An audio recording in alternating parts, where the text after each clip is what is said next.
My name is Alara Vance, and for 4 years, I wore a diamond that never quite felt like it belonged on my finger. It wasn't the diamond's fault. It was a beautiful stone, a classic round-cut set in a delicate platinum band that my fiancé, Marcus Webb, had chosen himself. He had gotten down on one knee in the rain outside a Broadway theater, his eyes glistening with what I believed were tears of joy. Looking back now, I realize it was probably just the rain. But at that moment, I was the luckiest girl in the world. We met in college, during a chaotic final-year group project. I was the organized one, the one with the color-coded spreadsheets and the meticulous notes. Marcus was the charming one, the one who could smooth-talk professors and get extensions with a disarming smile. We balanced each other out, or so I thought.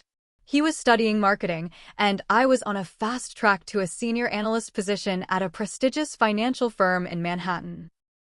We were the power couple our friends envied. The engagement was supposed to be the start of our forever. We moved into a small but perfect one-bedroom apartment in Brooklyn that we filled with IKEA furniture and dreams. We talked about children, about buying a house upstate, about growing old together on a porch somewhere. Marcus worked at a mid-level marketing agency, bringing in a decent salary, while I climbed the corporate ladder, often working 60-hour weeks. I didn't mind. I was building a future for us. Then there was my sister, Briar. Briar was 3 years younger than me, and we shared the same dark hair and green eyes, but that's where the similarities ended. I was the responsible eldest daughter, the one who made sure the bills were paid after our father left and our mother worked double shifts as a nurse. Briar was the baby, the one who got away with everything.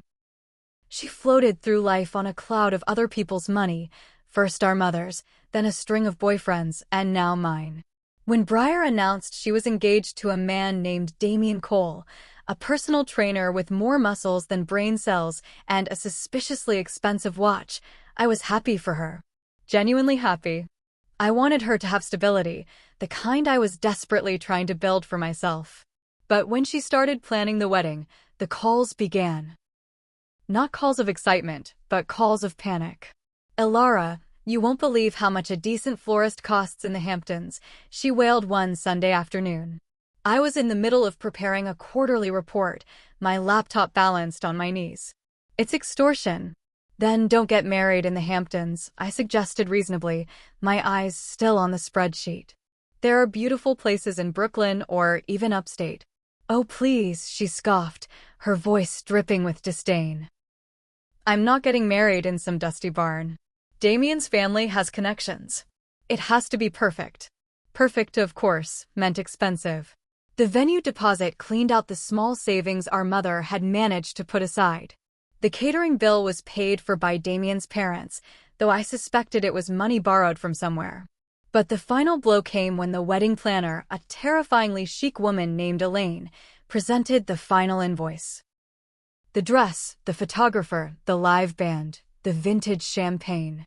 It was $250,000. Briar showed up at my apartment 2 weeks before the wedding, her eyes red and swollen. She looked smaller than usual, curled up on my second-hand sofa. Marcus was out at a work event, which had become increasingly common. "He's going to leave me, Alara," she whispered, clutching a cushion to her chest. "Damian said if we can't afford the wedding we planned, it's a sign we're not ready. He says I'm not serious enough, that I don't understand the importance of appearances for his business." I felt a familiar weight settle on my shoulders. The weight of responsibility. The weight of fixing things. "Where's the shortfall?" I asked, my voice tired. 50,000, she breathed. "Just 50,000. I know it's a lot. I know you've been saving for your own wedding. But Marcus loves me, he'll understand. You can delay your wedding for a year. You guys have been together forever anyway. It's just a piece of paper. Just a piece of paper." I looked down at the ring on my finger, the ring Marcus had given me with such promise. I thought about our little apartment, our shared dreams. But I also thought about Briar, my baby sister, about to be humiliated in front of hundreds of people. I didn't have $50,000 in savings. My money was tied up in investments, in our future. But I had the ring. I had taken it to be appraised the year before, just for insurance purposes. It was worth $60,000. I sold it the next day. I told Marcus that night. He came home late, smelling of whiskey and a perfume that wasn't mine. I was sitting at the kitchen table, a certified check for $55,000 in my hand, the jeweler having taken a small cut. I had transferred the other $5,000 into Briar's account for incidentals. I did something today, I began, my voice hesitant. He barely looked at me, pulling off his tie and tossing it onto a chair. What now, Alara? Another spreadsheet emergency? I ignored the jab. I sold my engagement ring. That got his attention. He froze, his hand halfway to the refrigerator.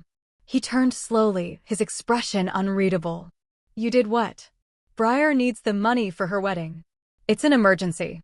I know it was our ring, but we can get another one. We can save up again. This is my sister we're talking about. I expected anger. I expected disappointment. I expected him to fight for the symbol of our love. Instead, he did something that sent a cold shiver down my spine. He smiled. It wasn't a small, understanding smile. It was a wide, genuine smile that reached his eyes. A smile of pure, unadulterated relief. That's great, babe, he said, his voice suddenly light and cheerful. Really great. You're such a good sister. I stared at him, the check crumpling slightly in my sweaty palm. You're not mad. Why would I be mad? He walked over and kissed my forehead, a gesture that felt mechanical. It's just a thing. A material object.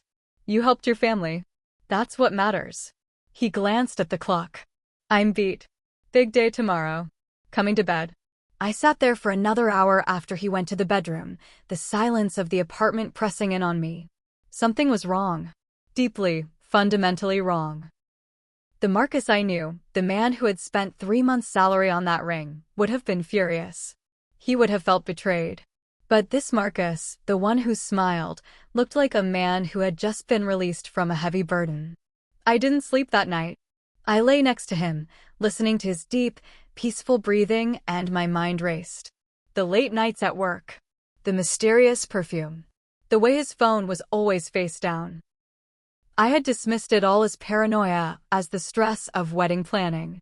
Now, it all clicked into place with a sickening finality. The next morning, while he was in the shower, I did something I had never done before. I picked up his phone. The password was his birthday. It always had been. I scrolled through his messages, my heart hammering against my ribs. Most of it was work stuff. Jokes in the group chat. Then I saw a name I didn't recognize. L. The messages were sparse, deleted regularly, but there was one from the night before. How did it go? The message from L read. His reply, sent while I was at the jeweler, was still there.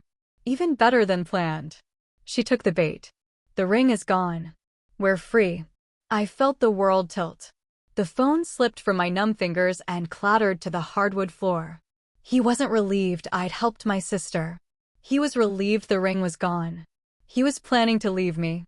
He had someone else. The ring was an obstacle, a financial tie.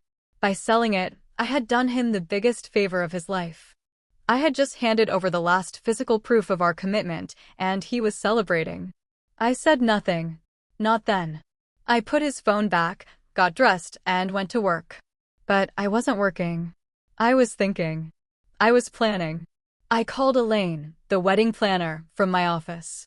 She answered on the first ring, her voice crisp and efficient. Alara, darling. Ready for the big day? Briar is positively glowing. Elaine, I said, my voice calm and steady. I need you to do something for me. And you need to keep it absolutely confidential. There was a pause. Of course, darling. What is it? I'm handling the final payment for the wedding. I'll be transferring the full amount today. But I need you to make one tiny, last-minute adjustment to the itinerary. I told her my plan. She listened in stunned silence, and then, to my surprise, she laughed. A low, delighted chuckle. Alara Vance, she said. I always knew you had a spine of steel. Consider it done. Over the next 2 weeks, I played the perfect fiancé. I made Marcus his favorite meals. I laughed at his jokes. I let him think he was getting away with everything.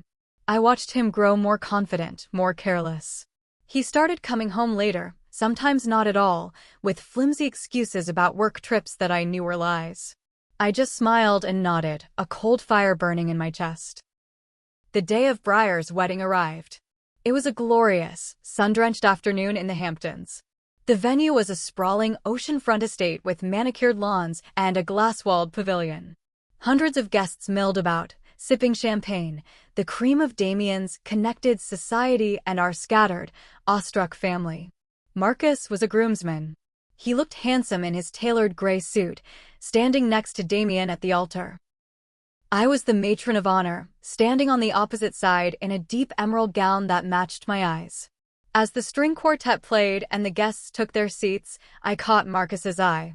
He gave me a small, smug smile. He thought he was winning. He thought I was the oblivious fool who had just paid for her sister's wedding and removed the final barrier to his escape. He had no idea that the trap was about to snap shut. The music swelled, and Briar began her walk down the aisle. She was a vision in ivory lace, her face radiant. I watched her walk past me, and for a moment, a sliver of doubt pierced my resolve. This was her day. But then I remembered Marcus's smile when I told him the ring was gone. I remembered the text message. "We're free." He had used my love for my sister as his get-out-of-jail-free card. The ceremony was beautiful. The vows were read, the tears were shed, and Damien and Briar were pronounced husband and wife. Everyone clapped, and the reception began. Champagne flowed, appetizers were devoured, and the DJ started playing. Then came the toasts. Briar's new mother-in-law gave a rambling, tearful speech. Damien's best man told embarrassing stories about their gym bro days. Then it was my turn. As the matron of honor, I was scheduled to speak. I walked to the small podium, a microphone in my hand. The room fell silent, all eyes on me. I looked directly at Marcus. He was standing near the bar, a glass of scotch in his hand, a lazy, confident smirk on his lips. "For those of you who don't know me, I'm Alara, Briar's big sister," I began, my voice clear and strong.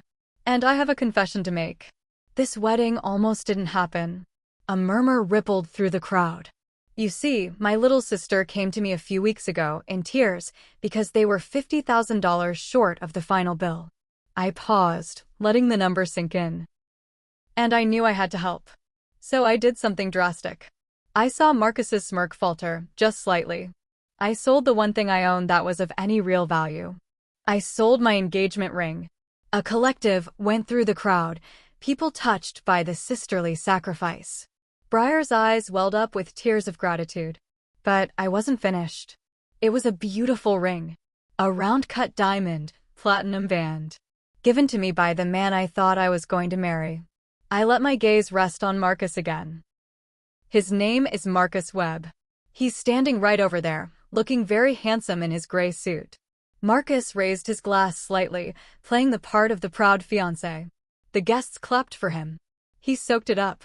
"But here's the thing," I continued, my tone shifting, the warmth draining from my voice. When I told Marcus what I had done, expecting him to be upset, maybe even angry, he smiled. The room went quiet. The clapping stopped. "He smiled," I repeated, letting the word hang in the air. And I couldn't understand why. So, the next morning, I looked at his phone. And I found a text message he sent to a woman named Elle while I was at the jeweler. Marcus's face went pale. He set his glass down on the bar, his movements jerky. He wrote, "Even better than planned." She took the bait. "The ring is gone. We're free." A gasp rippled through the crowd. Damien's mother put a hand to her chest. Briar's eyes went wide, darting from me to Marcus. "So you see," I said, my voice ringing with cold, clear truth, "I didn't just pay for my sister's wedding. I paid for my own freedom. I removed the financial anchor that was keeping a cheater tied to me." The silence was deafening. Every eye in the room was on Marcus. He opened his mouth to speak, but no words came out. "But that's not all," I said, a small, sharp smile touching my lips. "You see, Marcus and his friend, they had a plan. They were going to wait until after the wedding, let me bask in the glow of my good deed, and then he was going to leave me.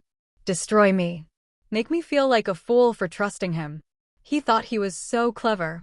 I looked at Elaine, the wedding planner, who was standing at the back of the room, a tablet in her hand. She gave me a subtle nod. See, the thing is, when you're an analyst, you get very good at finding patterns. At connecting dots. Elle wasn't hard to find. Her name is Lena. She's a junior account executive at Marcus's marketing firm. And she's here tonight. I pointed towards a table near the back. A pretty, dark-haired woman who had been staring at Marcus with a look of dawning horror suddenly found herself the center of attention. She shrank in her seat. I invited her personally, I said. I wanted her to see this. I pulled a folded piece of paper from the pocket of my gown. This is a printout of their text messages. The ones he thought he deleted. It makes for some light reading. They've been together for 8 months. They were planning to move in together next week. I turned to Damien, who was standing frozen next to a horrified Briar. Damien, I'm sorry to do this at your wedding. But I thought you should know the kind of people your new brother-in-law surrounds himself with. And Briar, I looked at my sister, whose face was a mixture of shock and dawning, righteous fury. I'm sorry I used your wedding as my stage. But I needed witnesses. I needed everyone to see the truth. I crumpled the paper and tossed it onto the dance floor. Then I looked back at Marcus, who was now a statue of pure panic. And you, I said, my voice dropping to a whisper that was amplified by the dead silence. You thought you were free. But you forgot one thing. I'm the one who controls the narrative. I'm the one with the evidence. And I'm the one who just spent the last 2 weeks making sure your boss, your mother, and your landlord all know exactly who you are. The lease on your little love nest? It's in my name. I sublet it. You have nowhere to go. I stepped away from the podium, my heels clicking on the hardwood floor. I walked past Marcus, not even glancing at him, and stopped in front of Briar. I took her hands in mine. I love you, I said softly. I hope you can forgive me for today. But I couldn't let him win. And I couldn't let you start your marriage with a lie hanging over it. Briar stared at me for a long moment. Then, a slow, fierce smile spread across her face. She pulled me into a tight hug. You're a legend, she whispered in my ear. Now get out of here. Go live your life. I walked out of the glass pavilion and into the cool ocean air. Behind me, I heard the murmur of 100 conversations exploding into chaos. I heard Marcus's desperate, pathetic voice trying to explain. And then I heard something else. Laughter. It started small, but it grew. It was Damien laughing. Then Briar. Then the guests. They were laughing at him. I didn't look back. I got into a waiting car and drove away, the cold fire in my heart finally warming into something new. Freedom. Real freedom. And it hadn't cost me a thing. In fact, it was the best investment I ever made.